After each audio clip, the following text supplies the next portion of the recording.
एक छोटे से गांव में एक प्यारी लड़की रहती थी, आरवी।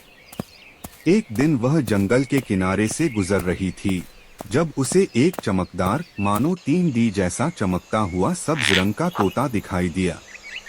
तोता उसके सिर के ऊपर मंडराने लगा और अचानक साफ आवाज में बोला, आरवी, मेरे साथ चलो। शिवजी ने तुम्हें बुलाया है।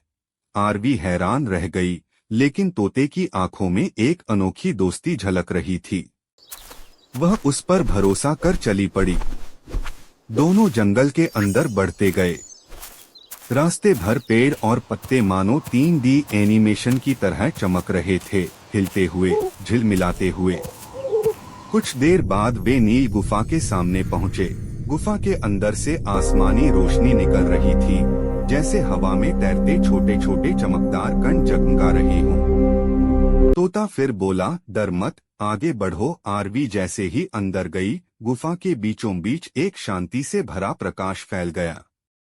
उसी प्रकाश से भगवान शिव के तीनों नेत्रों की कोमल चमक दिखाई दी। पास में खड़े नंदी की धीमी, मधुर ध्वनि गुफा में गूंज रही थी।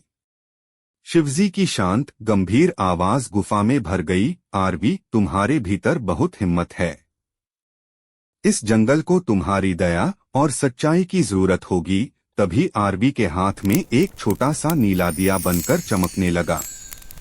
शिवजी ने कहा, जब भी तुम्हें रास्ता कठिन लगे, इस रोशनी को याद करना। अगले ही पल वह रोशनी धीरे धीरे कम होने लगी और आरवी खुद को गुफा के बाहर खड़ी पाई। तोता उसके कंधे पर बैठा मुस्कुरा रहा था। आरवी समझ चुकी थी, शक्ति हमेशा बाहर नहीं, हमारे अंदर होती है। और फिर लड़की और तोता दोनों मुस्कुराते हुए घर की ओर चल पड़े। वीडियो अच्छा लगे तो सब्सक्राइब करें।